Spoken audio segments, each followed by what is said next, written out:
Oi, pessoal. Vou apresentar minha pesquisa intitulada Política de Saúde Mental Brasileira de 2016 aos dias atuais, entre a reforma psiquiátrica e o avanço do neoconservadorismo. A orientadora foi a Cristiane Tomás, eu sou a Júlia Moreira Santos, foi bolsista, e tiveram outros colaboradores, que foi o Fernando, a Luciana, a Érica e a Bianca. E, partindo para um resumo, a pesquisa buscou investigar as medidas tomadas pelo governo federal de 2016 até hoje, em um contexto de intensificação da conjuntura de crise política e econômica e de avanço do neoconservadorismo. Essas medidas alteraram o rumo da construção da reforma psiquiátrica brasileira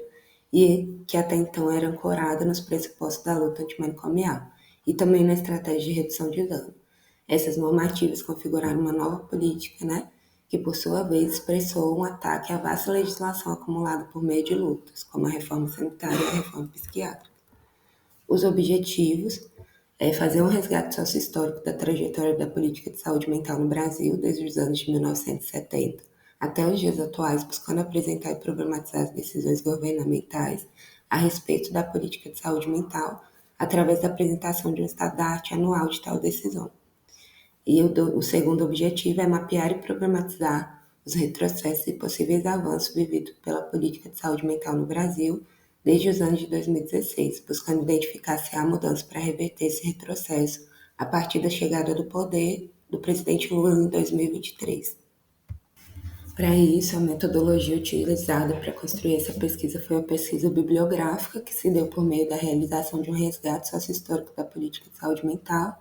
desde a década de 1970 até os dias atuais, através de autores expoentes da reforma psiquiátrica brasileira, e a pesquisa documental, que se deu por meio da realização de um mapeamento das decisões governamentais a respeito da política de saúde mental, portarias, resoluções, decisões, notas técnicas, de 2016 até os dias atuais, apresentando o estado de arte das decisões construída anualmente, visando possibilitar a identificação e a fundamentação dessa problematização dos retrocessos e possíveis avanços vividos pela política, de saúde mental no Brasil desde 2016. A pesquisa ela foi conduzida com uma abordagem investigativa que articula a análise qualitativa e quantitativa para partir da base da perspectiva da totalidade, entendendo que esse objeto das ciências é complexo, contraditório e está em constante transformação. As normativas que compõem as medidas tomadas pelo governo federal desde o dia de 2016 até os dias atuais passaram então a configurar a denominada nova política de saúde mental, que por sua vez expressou um ataque à vasta legislação acumulada por meio de lutas, como a reforma sanitária e a reforma psiquiátrica, configurando um desmantelamento da política de saúde mental que já era construída até então. Essa nova política propõe algumas alterações, com grande incentivo a internações psiquiátricas e consolida a separação entre a pasta da saúde mental e a política de álcool e outras drogas, passando essa segunda para a responsabilidade do Ministério da Cidadania. E aí, como resultado, ainda os anos investigados revelaram, então, os impactos da democracia blindada, que foi executada de forma mais intensa a partir do governo de Jair Messias Bolsonaro, e resultou na ameaça da continuidade de diversas políticas, inclusive do SUS, além do avanço neoconservador que pressupõe, então, a menor presença do Estado, intensificando o processo de mercantilização dos direitos sociais. De 2016 até os dias atuais, nós mapeamos 57 resoluções, portarias, notas técnicas, medidas provisórias, decretos, leis complementares que alteraram direto ou indiretamente a política de saúde mental, álcool e outras drogas. Dessas todas, 33 foram publicadas entre os anos de 2016 e 2022 e 24 delas foram publicadas de 2023 até os dias atuais. Dessas 57, 19 estão vigentes, 13 foram revogadas, 9 não encontramos informações a respeito, 3 foram anuladas, alteradas e convertidas e 3 têm projeto de revogação em tramitação. Dentre as consequências que são preocupantes, destacam-se algumas. Primeiro, a fragilização da política nacional de atenção básica, reduzindo sua capacidade de atuação no cuidado integral à saúde mental. Além disso, há uma restauração da centralidade desses hospitais psiquiátricos, em detrimento das abordagens mais comunitárias e humanizadas. Outro ponto crítico é o aumento do financiamento das comunidades terapêuticas, incluindo o reajuste do valor das diárias, o que favorece essas instituições que atuam muitas vezes desvinculadas das práticas científicas e baseiam-se no isolamento. A internação de crianças e adolescentes em comunidades terapêuticas também é retomada com ênfase. Isso levanta sérias preocupações em relação à violação de direito. Esse aumento de recursos para essa comunidade terapêutica ocorre paralelamente ao desfinanciamento do sistema público de saúde, prejudicando ainda mais essa rede de cuidado público.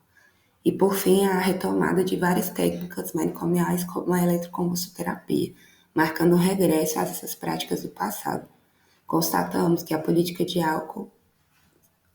saúde mental e outras drogas tem sido alvo de revisão do atual governo. Dessas 33 normativas aprovadas entre 2016 e 2022, 8 foram revogadas e cerca de 10 projetos de revogação estão hoje em tramitação, visando reverter esse desmonte.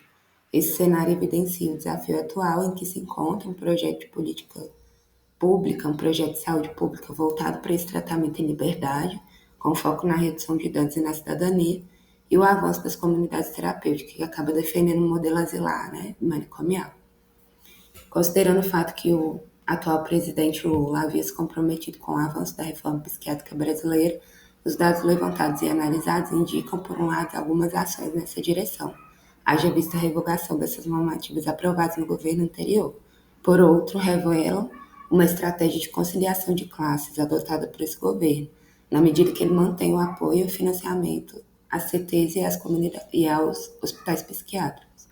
No mandato de Bolsonaro, as CTs estavam localizadas no Ministério da Cidadania. Já em 2023, no primeiro ano de mandato, o atual governo Lula propôs a criação de um departamento de apoio a essas comunidades terapêuticas no Ministério do Desenvolvimento, Assistência Social, Família e Combate à Fome, fortalecendo esse modelo asilar e segregador dessas instituições. Após algumas recomendações, isso foi revisado, essa proposta, mas o presidente manteve um departamento similar no Ministério da Saúde, agora chamado Departamento de Entidades de Apoio e Acolhimento, atuantes em álcool e drogas, DEPAD, sem fazer referência explícita a essas comunidades terapêuticas. Durante o atual mandato, o Ministério da Cidadania publicou chamamento público para selecionar organizações civis que atuam como hospitais psiquiátricos, com um repasse de mais de 10 milhões, evidenciando o incentivo do governo aos grandes proprietários de hospitais e ao fortalecimento do sistema manicomial. Dessa forma, os dados apresentados chamam a atenção então para o fato de que, apesar do discurso atual se confrontar com as medidas neoconservadoras do governo anterior, na prática, até o momento, esse governo tem investido na conciliação de interesses inconciliáveis, quando, em parte, ele retoma um processo lento de expansão da rede pública, ao mesmo tempo que financia as comunidades terapêuticas e os hospitais psiquiátricos. Gostaria de fazer um agradecimento à CNPq, ao FOP e ao governo federal do Brasil.